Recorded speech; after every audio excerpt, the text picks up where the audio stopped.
Samantala, 40 mga matataas na kalibre ng baril mula sa 6 na bayan sa Maguindanao del Sur ang isinuko sa pamunuan ng 601st Infantry Brigade sa Barangay Kamasi, Ampatuan. Iprinisinta mismo ang mga ito ng mga alkalde ng 6 na bayan na sakop ng 601st Brigade. Ang detalye sa report.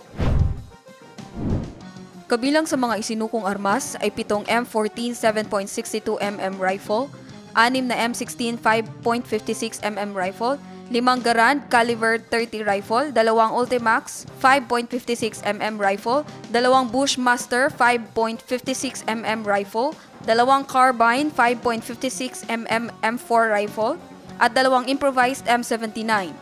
Samantala, may tig-iisang isinukong improvised Garand caliber 30 rifle, Carbine sniper rifle, improvised carbine rifle, M4 5.56mm rifle, M653 5.56mm rifle, HMG caliber 50 Barrett, 2 regular at 1 improvised, 57 RR, 60mm mortar, M203 grenade launcher, SMG Uzi, at improvised 12-gauge shotgun.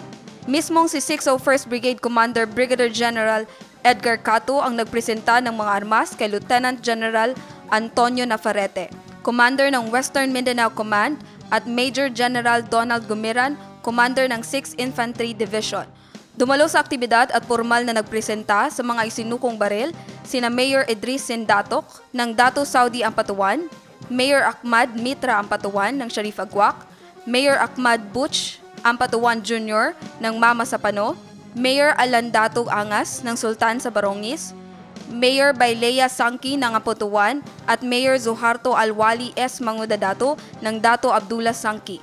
Sa isinagawang press conference, iginiit naman ni Major General Gumiran na tuloy-tuloy ang gagawin nilang kampanya upang mabawasan ang mga loose firearms sa kamay ng mga taong hindi otorisadong may hawak nito.